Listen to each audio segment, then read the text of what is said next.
இன்று அவருடைய சத்தம். எழுதியவர் சகோதரர் சகரியா பூனென் அவர்கள். நாள் மே 7. பரிபூரண ஜீவன் முழுமையும் அர்ப்பணித்த சீசர்களுக்கே சொந்தம்.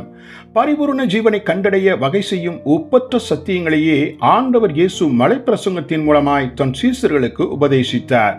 பெருமான் இயேசு திருவாய் மலர்ந்த அந்த சத்தியங்கள் இன்று புதிய உடன்படிக்கையில் இயேசுவின் சீசர்களாக அவரை பின்தொடரும் யாவருக்குமே சொந்தம் ஆகும்.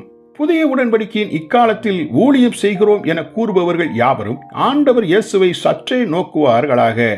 ஆம், இயேசுவை பொறுத்தமட்டில் சீசர்களை உருவாக்காத ஒரு ஊழியத்தை அவர் சுவிசேஷ ஊழியமாக கொள்ளவே இல்லை. இந்த உண்மையை மலைப்பிரசங்கத்தின் துவக்க அதிகாரத்திலேயே நாம் காண்கிறோம்.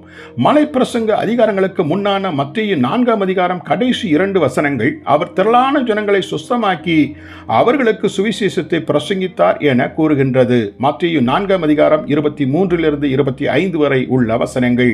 இவ்வாறு சுவிசேஷ ஊழியத்தை செம்மையாய் துவக்கிய இயேசு மத்தேயு 5:1 தன்னை பின்பற்றிய திரளான ஜனங்களை கண்டபோது அவர்களுக்கு மீண்டுமாய் மனம் திரும்புதலை பிரசங்கிக்கவில்லை. மாறாக அவர்கள் சீசர்கள் ஆகும்படி உபதேசிக்கவே மலையின் மேல் ஏறினார்.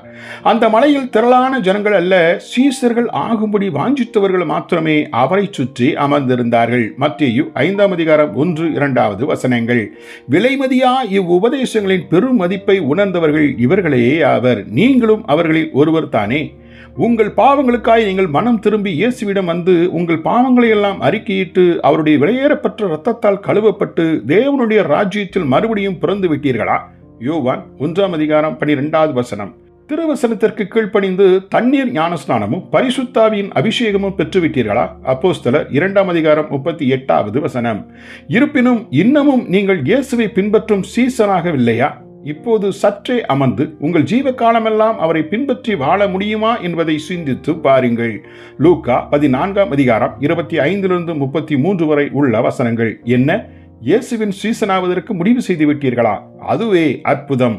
அன்று அந்த மலையில் இயேசுவை புடைசூழ அமர்ந்திருந்த சீசர்களோடு நீங்களும் இப்போது அமர்ந்து விட்டீர்கள். பரிபூரண ஜீவனை அள்ளித்தரும் அவருடைய உபதேசங்கள் யாவும் இப்போது உங்களுக்கும் சொந்தம். ஜெபிப்போமா? பரலோக பிதாவே, ஆண்டவர் இயேசுவை குருவாய் ஏற்று அவருடைய சீடனாய் மாறிட முற்றிலுமாய் எங்களை அர்ப்பணிக்கிறோம். தயவாய் எங்களை பரிபூரண ஜீவனுக்குள் நடத்தியருளும். இயேசுவின் நாமத்தில் ஆமேன்.